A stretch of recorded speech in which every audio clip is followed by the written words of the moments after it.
Welcome back, YouTubers, to the Evil Bad Book Club.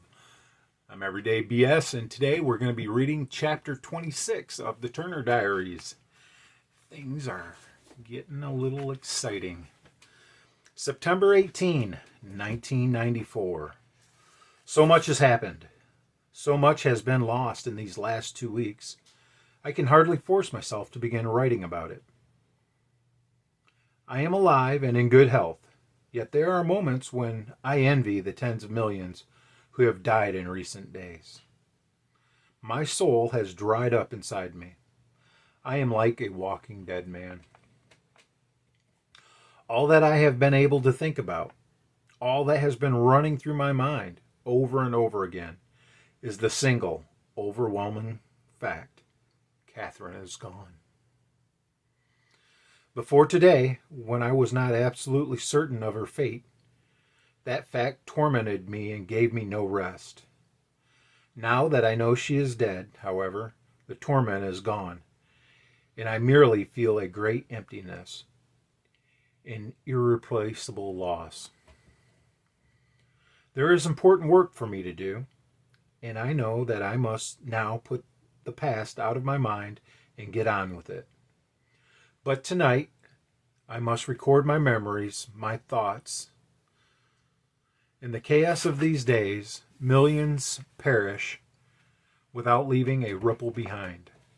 They will be forever unremembered, forever nameless.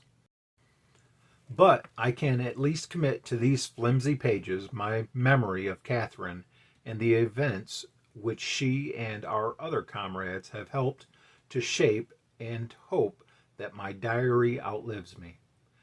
That at least we owe to our dead, to our martyrs, that we do not forget them or their deeds. It was September 7, a Wednesday, that I finished installing our third bomb. I and two other members of our bomb team picked it up Monday from the hiding place where the last warhead is still stashed, and we took it to Maryland. I had already pinpointed the location where I wanted to install it, but troop movements were so heavy that week throughout the Washington area that we had to wait in Maryland nearly 3 days for an opportunity to approach the target location. Civilian vehicular traffic has long been quite encumbered in the Washington area by roadblocks, restricted sections of many roads, inspection points, and so on. But that week it had become almost impossible. On the way back to our printing shop headquarters, the roads were congested by long streams of civilian vehicles, all going in the opposite direction and piled high with household belongings, lashed to doors, hoods, and roofs. Then, about half a mile from the shop, I ran into a new military roadblock, which hadn't been there when I left. Coils of barbed wire were strung across the road, and a tank was parked behind the barbed wire. I turned around and tried another street. It was blocked also. I shouted across the barrier to a soldier, telling him where I was headed and asking him what unblocked street I could take to get there. "You can't go there at all," he shouted back. "This is a security area. Everyone was evacuated this morning. Any civilians spotted inside the perimeter will be shot on sight." I was stunned. What had happened to Catherine and the others? Apparently, the military authorities had suddenly extended the radius of the security area around the Pentagon from its former 2 miles to 3 miles without warning. Our shop had been a safe half-mile outside the former perimeter, and it had never occurred to us that it would be extended. But it had been, evidently to keep the organization from planting a nuclear bomb close enough to take out the Pentagon. Actually, I considered the former perimeter adequate protection from our 60 kiloton warheads, since the Pentagon was long ago equipped with blast shutters over all windows and surrounded by reinforced concrete blast deflectors. I'd been trying without success to figure out how to get a bomb inside the perimeter since I arrived back in Washington from California. I drove to our unit's emergency rendezvous point a few miles south of Alexandria, but there was no one there and no message for me. I had no way to contact Washington Field Command to find out where Catherine, Bill, and Carol were, because all our communications equipment was in the shop. But the fact they weren't at the rendezvous point made me almost certain that they had been arrested. It was already past midnight, but I immediately headed north again, toward the area where the evacuees I had passed earlier were bound. I thought I might find out from someone who had lived in the vicinity of our shop what had happened to my comrades. It was a foolishly dangerous thought, born of my sense of desperation, and I was probably fortunate that a military truck convoy had the highway so thoroughly blocked that I was finally obliged to pull off the road and sleep until morning. When I finally did reach the refugee area later that day, I soon realized that the chance of obtaining the information I sought was very slim. A sea of army tents had been erected in a huge suburban supermarket parking lot and in an adjacent field. Around the edge of the encampment was a jam-packed mass of outdoor chemical toilets. Civilian vehicles still piled high with household goods, refugees, and soldiers. I wandered through the milling throng of nearly 3 hours and saw no familiar faces. I tried questioning a few people at random, but I got nowhere. People were frightened and gave me only evasive answers or none at all. They were miserable and bewildered, but they wanted no more trouble than they already had, and questions about arrests they might have witnessed spelled trouble for them. As I passed one tent about twice as large as the others, I heard muffled screams and hysterical sobbing coming from inside, interspersed with loud, coarse, masculine laughter and banter. A dozen black soldiers were lined up at the entrance. I stopped to find out what was happening. Just as two grinning black soldiers forced their way through the throng in front of the tent and went inside, dragging a terrified, sobbing white girl about 14 years old between them. The raping queue moved forward another pace. I ran over to the white officer wearing a major's insignia who was standing only about 50 yards away. I began angrily protesting what was happening, but before I had finished my first sentence, the officer turned shamefacedly away from me and hurried off in the opposite direction. Two white soldiers nearby cast their eyes downward and disappeared between two tents. No one wanted to be suspected of racism. I fought down a nearly overpowering impulse to draw my pistol and begin shooting everyone in sight, and then left. I drove to the one place I was reasonably sure was still manned by organization personnel, the old gift shop in Georgetown. It was just outside the new Pentagon security perimeter. I arrived there as dusk was falling and pulled the pickup truck around to the rear service entrance. I had just climbed out of the truck and stepped into the shadows at the rear of the building when the world around me suddenly lit up as bright as noon for a moment. First, there was an intensely bright flash of light, then a weaker glow which cast moving shadows and changed from white to yellow to red in the course of a few seconds. I ran to the alley so that I could have a more nearly unobstructed view of the sky. What I saw chilled my blood and caused the hairs on the back of my neck to rise. An enormous, bulbous, glowing thing of splotchy, ruby red in color for the most part, but shot through with dark streaks and also dappled with a shifting pattern of brighter orange and yellow areas, was rising into the northern sky and casting an ominous blood-red light over the land below. It was truly a vision from hell. As I watched, the gigantic fireball continued to expand and rise, and a dark column like a stem of an immense toadstool became visible underneath it. Bright electric blue tongues of fire could be seen flickering and dancing over the surface of the column. They were huge lightning bolts, but at their distance no thunder could be heard from them. When the noise finally came, it was a dull, muffled sound, yet still overwhelming. The sort of sound one might expect to hear if an inconceivably powerful earthquake rocked a huge city and caused 1,100-story skyscrapers to crumble into ruins simultaneously. I realized that I was witnessing the annihilation of the city of Baltimore. 35 miles away, but I could not understand the enormous magnitude of the blast. Could one of our 60-kiloton bombs have done that? It seemed more like what one would expect from a megaton bomb. The government news reports that night and the next day claimed that the warhead, which destroyed Baltimore, killing more than 1 million people, as well as the blasts, which destroyed some 24 other major American cities the same day, had been set off by us. They also claimed that the government had counterattacked and destroyed the nest of racist vipers in California.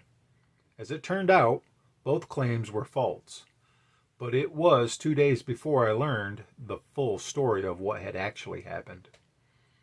Meanwhile, it was with a feeling of deepest despair that I had half a dozen others who were gathered around the television set in the darkened basement of the gift shop late that night heard a newscaster gloatingly announce the destruction of our liberated zone in California.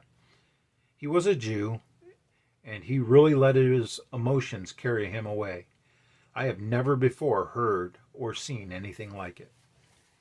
After a solemn rundown of most of the cities which had been hit that day, with preliminary estimates of the death tolls, sample and in Detroit, which the racist fiends struck with 2 of their missiles, they murdered over 1.4 million innocent American men, women, and children of all races. He came to New York. At that point, tears actually appeared in his eyes, and his voice broke.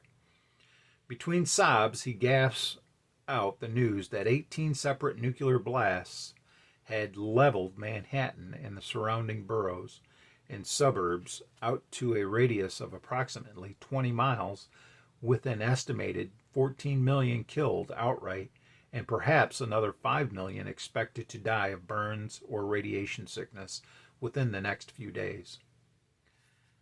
Then he lapsed into Hebrew, and again a strange wailing chant as tears streamed down his cheeks and his clenched fist pounded his breast. After a few seconds of this, he recovered, and his demeanor changed completely. Anguish was replaced first by burning hatred for those who had destroyed his beloved Jewish New York City, then by an expression of grim satisfaction, which gradually turned into an exulting gloating. But we have taken our vengeance against our enemies, and they are no more. Time and again throughout history, the nations have risen up against us and tried to expel us or kill us, but we have always triumphed in the end. No one can resist us. All those who have tried, Egypt, Persia, Rome, Spain, Russia, Germany, have themselves been destroyed, and we have always emerged triumphant from the ruins. We have always survived and prospered, and now we have utterly crushed the latest of those who have raised their hands against us. Just as Moshe smote the Egyptian, so have we smitten the organization. His tongue flickered wetly over his lips, and his dark eyes gleamed balefully as he described the hail of nuclear annihilation which he said had been unleashed on California that very afternoon. Their precious racial superiority did not help them a bit when we fired hundreds of nuclear missiles into their racist stronghold, the newscaster gloated. The white vermin dies like flies. We can only hope they realized in their last moments that many of the loyal soldiers who pressed the firing buttons for the missiles which killed them were black or Chicano or Jewish. Yes, the whites and their criminal racial pride have been wiped out in California. But now we must kill the racists everywhere else so that racial harmony and brotherhood can be restored in America. We must kill them. Kill them, kill, kill. Then he lapsed into Hebrew again, and his voice became louder and harsher. He stood up and leaned into the camera, an incarnation of pure hatred as he shrieked and gibbeted in his alien tongue, gobs of saliva flying from his mouth and dribbling down his chin.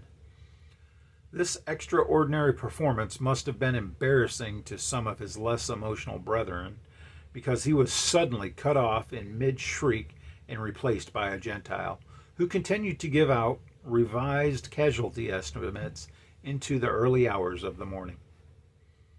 Gradually, during the next 48 hours, we learned the true story of the dreadful Thursday, both from later and more nearly accurate government newscasts and from our own sources. The first and most important news we received came early Friday morning in a coded message from Revolutionary Command to all the organization's units around the country. California had not been destroyed. Vandenberg had been annihilated, and 2 large missiles had struck the city of Los Angeles, causing widespread death and destruction. But at least 90% of the people in the liberated zone had survived, partly because they had been given a few minutes advance warning and had been able to take shelter. Unfortunately for the people in other parts of the country, there was no advance warning, and the total death toll, including those who have died of burns and other wounds and radiation in the last 10 days, is approximately 60 million. The missiles which caused these deaths, however, were not ours, except in the case of New York City, which received a barrage first from Vandenberg and then from the Soviet Union. Baltimore, Detroit, and other American cities which were hit, even Los Angeles, were all the victims of Soviet missiles. Vandenberg Air Force Base was the only domestic target hit by the U.S. government. The cataclysmic chain of events began with an extraordinarily painful decision by Revolutionary Command. Reports received by RC in the first week of this month indicated a gradual but steady shift of the balance of power from the military faction in the government, which wanted to avoid a nuclear showdown with us, to the Jewish faction, which demanded the immediate annihilation of California. The Jews feared that otherwise the existing stalemate between the liberated zone and the rest of the country might become permanent, which would mean an almost certain victory for us eventually. To prevent this, they went to work behind the scenes in their customary manner, arguing, threatening, bribing, bringing pressure to bear on one of their opponents at a time. They had already succeeded in arranging the replacement of several top generals by their own creatures, and RC saw the last chance disappearing of avoiding a full-scale exchange of nuclear missiles with government forces. So we decided to preempt. We struck first, but not at the government's forces. We fired all our missiles from Vandenberg, except for half a dozen targeted on New York, at 2 targets, Israel and the Soviet Union. As soon as our missiles had been launched, RC announced the news to the Pentagon via direct telephone link. The Pentagon, of course, had immediate confirmation from its own radar screens, and it had no choice but to follow up our salvo with an immediate and full-scale nuclear attack of its own against the Soviet Union, in an attempt to knock out as much of the Soviet retaliatory potential as possible. The Soviet response was horrendous, but spotty. They fired everything they had left at us, but it simply wasn't enough. Several of the largest American cities, including Washington and Chicago, were spared. What the organization accomplished by precipitating this fateful chain of events is fourfold. First, by hitting New York and Israel, we have completely knocked out two of the world jewelry principal nerve centers, and it should take them a while to establish a new chain of command and get their act back together. Second, by forcing them to take a decisive action, we pushed the balance of power in the U.S. government solidly back toward the military leaders. For all practical purposes, the country is now under a military government. Third, by provoking a Soviet counterattack, we did far more to disrupt the system in this country and break up the orderly pattern of life of the masses than we could have done by using our own weapons against domestic targets. And we still have most of our 60 kiloton warheads left. That will be of enormous advantage to us in the days ahead. Fourth, we have eliminated a major specter which had been hanging over our plans before, the specter of Soviet intervention after we and the system had fought it out with each other. We took an enormous chance, of course, first, that California would be devastated in the Soviet counterattack, and second, that the U.S. military would lose its cool and use its nuclear weaponry on California, even though, except for Vandenberg, there was no nuclear threat there to be knocked out. In both cases, the fortunes of war have been at least moderately kind to us, although the threat from the U.S. military is by no means over. What we lost, however, is substantial. About an eighth of the organization's members and nearly a fifth of the white population of the country, not to mention an unknown number of millions of racial kinsmen in the Soviet Union. Fortunately, the heaviest death toll in this country has been in the largest cities, which are substantially non-white.